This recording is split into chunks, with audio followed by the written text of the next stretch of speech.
Hello everyone, welcome to Pick Tech classes. दोस्तों, ये जैसा कि आप देख रहे हैं, ये है SSC JEE electrical special quiz series का पार्ट 3। पार्ट 1 एंड पार्ट 2 दोस्तों ऑलरेडी अपलोड हो चुके हैं। यदि आपने वीडियो नहीं देखे तो आपको जरूर देखना चाहिए। दोस्तों, इस सीरीज में हम टोटल क्वेश्चन कवर कर रहे हैं 3000 एमसीक्यू। और दोस्तों, ये जो एमसीक्यू हैं वो आपके सिर्फ एसएससी जेईई के लिए तो इम्पोर्टेंट हैं ही, लेकिन अदर एग्जाम जैसे UPPCL, UPR, VNL, DMRC and LMRC JEE के लिए भी इम्पोर्टेंट है।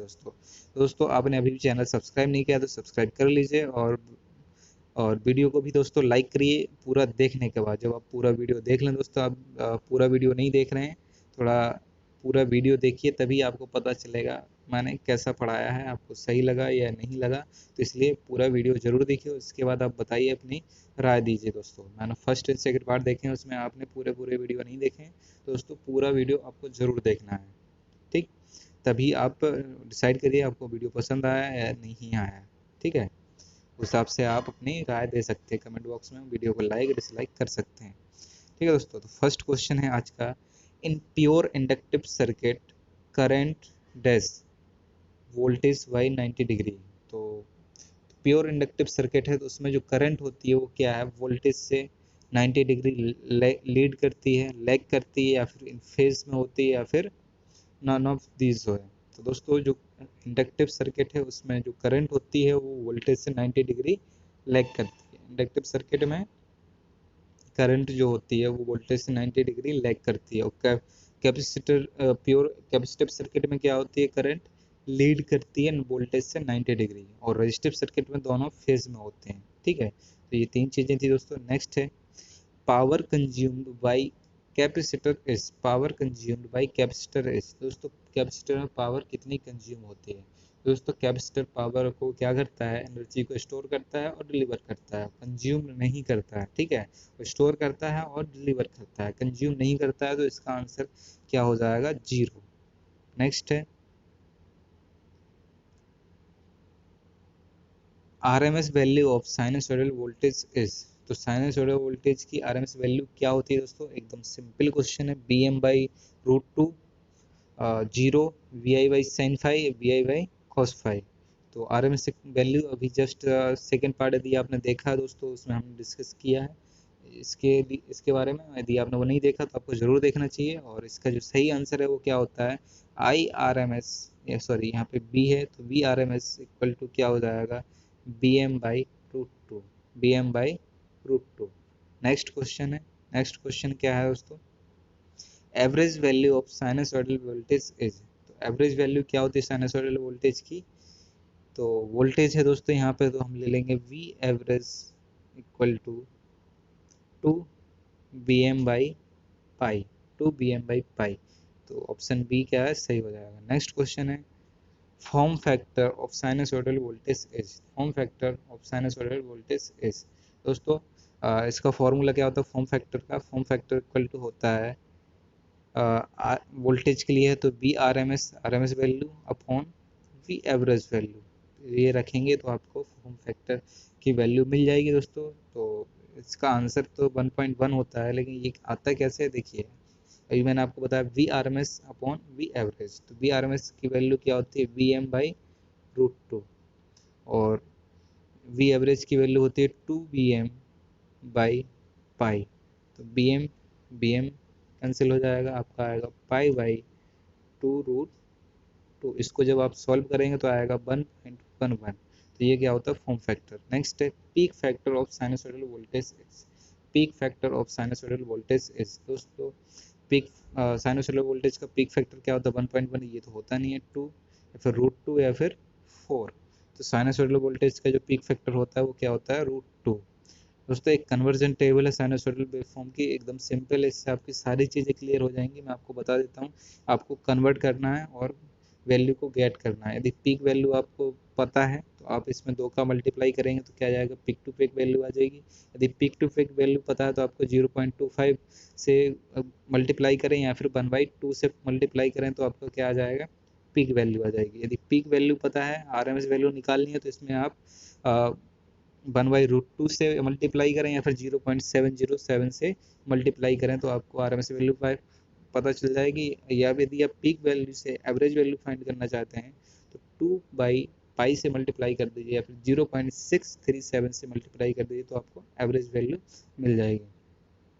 यदि एवरेज वैल्यू दी गई है, आपको पीक वैल्यू निकालनी है तो आपको करना 1.570 से मल्टीप्लाई करना है या फिर π/2 से मल्टीप्लाई करना है पीक वैल्यू फाइंड करने के लिए। यदि एवरेज वैल्यू पता है, आप आरएमएस वैल्यू निकालना चाहते हैं तो आपको 1.111 से मल्टीप्लाई करना है। ठीक है, यदि आरएमएस वैल्यू पता है, आपको पीक वैल्यू निकालना है तो आप कैसे निकालेंगे, 1.414 से मल्टीप्लाई कर दें या फिर √2 से मल्टीप्लाई कर दें तो आपको पीक वैल्यू मिल जाएगी। यदि आरएमएस वैल्यू पता है, आपको एवरेज वैल्यू फाइंड करनी है तो आप 0.901 से मल्टीप्लाई करिए या फिर 2√2/पाई से मल्टीप्लाई करिए तो आपको एवरेज वैल्यू फाइंड हो जाएगी। दोस्तों आप इसका स्क्रीनशॉट लेना चाहें तो आप ले सकते हैं ताकि आपको एक हेल्प हो जाए। इसमें सारी चीज़ें देखिए, अक्सर क्वेश्चन इनसे पूछा जाता है कन्वर्ट करने के लिए और लोग कंफ्यूज भी हो जाते हैं, तो कंफ्यूज नहीं होने चाहिए, सारी चीज़ें आपके सामने हैं। ठीक, तो नेक्स्ट क्वेश्चन है हमारा, direction of induced EMF is given by. The direction of induced EMF is given by. तो इंड्यूस्ड ईएमएफ की डायरेक्शन है वो किससे मिलती है हमें, फ्लेमिंग के राइट हैंड रूल से मिलती है, फ्लेमिंग के लेफ्ट हैंड रूल से मिलती है, फैराडे लॉ से मिलती है, फिर लेंज लॉ से मिलती है। तो जो ईएमएफ इंड्यूस्ड ईएमएफ की डायरेक्शन हम फाइंड करते हैं, वो किससे करते हैं, फ्लेमिंग के राइट हैंड रूल से, फ्लेमिंग के राइट हैंड रूल से। दोस्तों इसमें जो 4 फिंगर होती है वो क्या शो करती है, वो करती है फील्ड। ठीक है, और जो मिडिल फिंगर होती है वो शो करती है करंट की डायरेक्शन, और जो थंब होता है वो शो करता है मोशन। नेक्स्ट है, तीनों 90 डिग्री में होते हैं। नेक्स्ट क्वेश्चन है, the direction of magnetic field is form. The direction of magnetic field is form now north to south, south to north, both, none of this. तो जो मैग्नेटिक फील्ड्स की direction होती है वो कैसे होती है दोस्तों, इसमें जो मैग्नेटिक लाइंस होती हैं, ठीक है, वो क्या कैसे निकलती हैं, और निकलती हैं नॉर्थ टू साउथ, नॉर्थ से निकलती हैं और साउथ में इंटर करती हैं। ठीक है, ऐसे यहाँ से निकलेंगी साउथ में इंटर करेंगे। ठीक, तो नॉर्थ टू साउथ। नेक्स्ट है, power factor cos phi equal to, cos phi equal to क्या होता है दोस्तों, cos phi इक्वल टू क्या होता है, पावर फैक्टर इक्वल टू ये होता है आपका ZR तो ये तो एकदम सिंपल सेम ही, R/Z या Z/R। तो पावर फैक्टर होता है आपका real power upon reactive power. ठीक है, तो इसमें क्या आ जाएगा, R/Z। नेक्स्ट है, इन symmetrical wave RMS value is calculated for. In symmetrical wave, RMS value is calculated for one alternation, full cycle, both, none of these। तो जो RMS वैल्यू हम फाइंड करते हैं एक सिमेट्रिकल वेव के लिए वो करते हैं वन अल्टरेशन। ठीक है, नेक्स्ट है, for half wave rectifier second alteration is.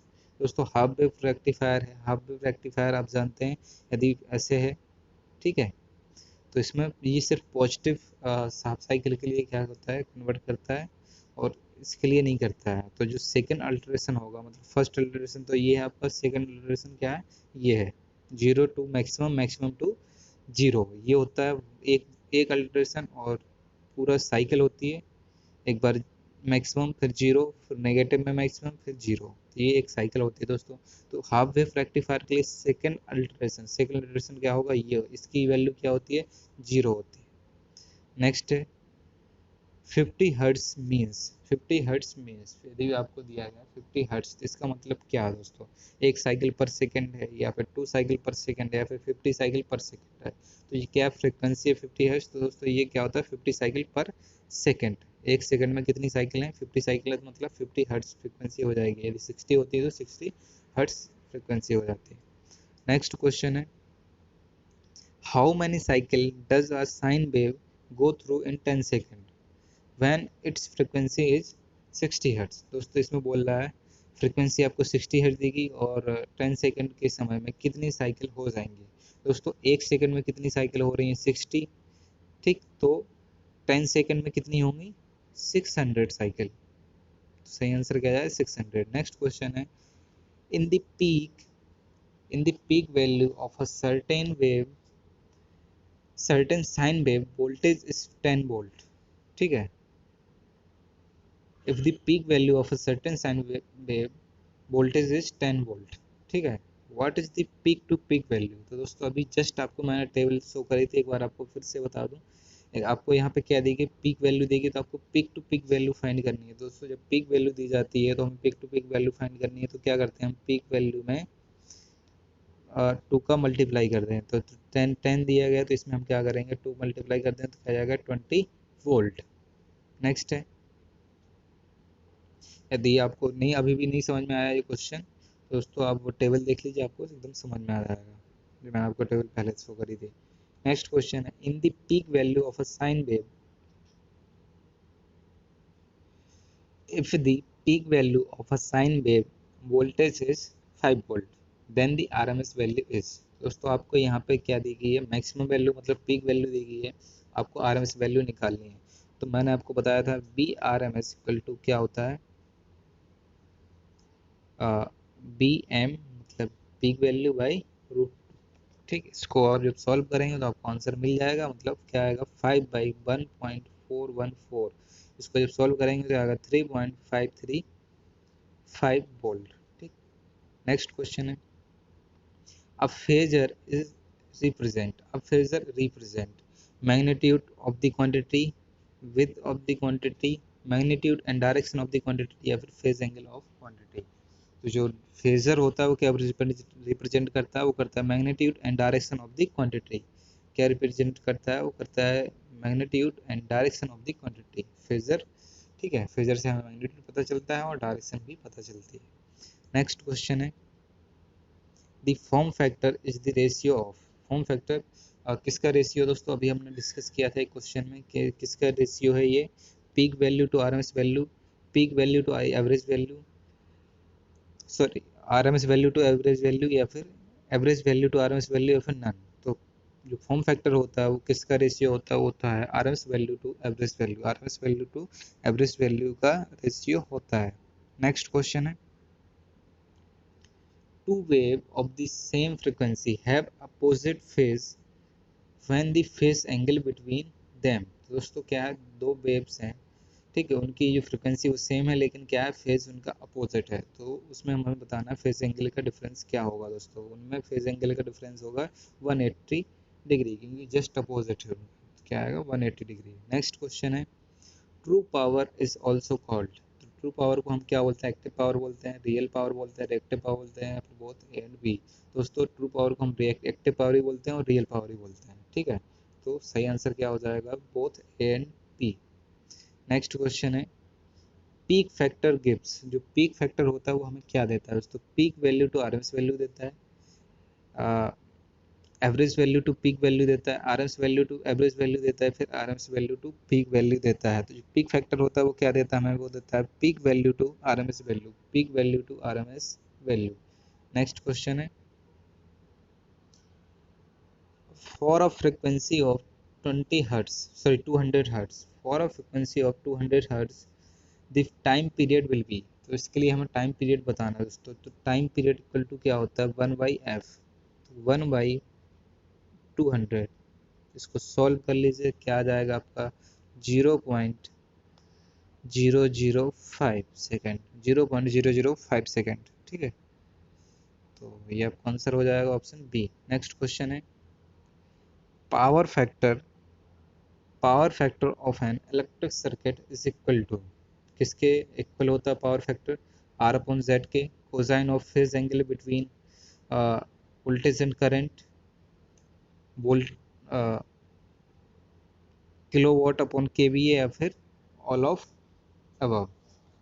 तो जो पावर फैक्टर होता है वो क्या होता है दोस्तों, all of the above. R upon Z होता है, आपने देखा होगा पी एफ इक्वल टू होता है R upon Z cos phi. ठीक, और real power upon reactive power के भी है। ठीक है,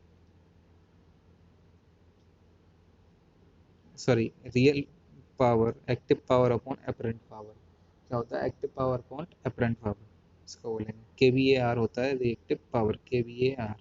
ठीक है, नेक्स्ट क्वेश्चन है, the apparent power drawn by an AC circuit is 10 kVA। Apparent power एक एसी सर्किट है वो अपरेंट पावर कितना लेता है सर्किट से 10 kVA and the active power कितना है उसमें 8 kVA 8 किलोवाट। एक्टिव पावर कितना 8 kilowatt. The reactive power in this circuit is, हमें इसमें रिएक्टिव पावर फाइंड करना है दोस्तों। एकदम एक फॉर्मूला होता है, क्या होता है S square equal to P square plus Q square, मतलब अपरेंट पावर का स्क्वायर इक्वल टू होता है एक्टिव पावर का square equal to reactive power का स्क्वायर। ठीक है, अपरेंट पावर का square equal to active power का स्क्वायर प्लस रिएक्टिव पावर का स्क्वायर। तो आपको यहाँ पे क्या फाइंड करना है, रिएक्टिव पावर फाइंड करनी है। तो क्या आएगा Q square equal to S square minus P square. ठीक है, इसको आप सॉल्व करेंगे तो इसमें आपको अपरेंट पावर कितनी दी गई है 10 kVA। तो 10 का जो स्क्वायर करेंगे 100 माइनस, और यहाँ पे जो एक्टिव पावर दी गई है वो 8 किलोवाट, तो इसका स्क्वायर करेंगे तो कितना आएगा 64। तो जब ये आएगा 36, और जब क्यू स्क्वायर इक्वल टू 36 तो क्यू इक्वल टू कितना हो जाएगा 6 kVAR।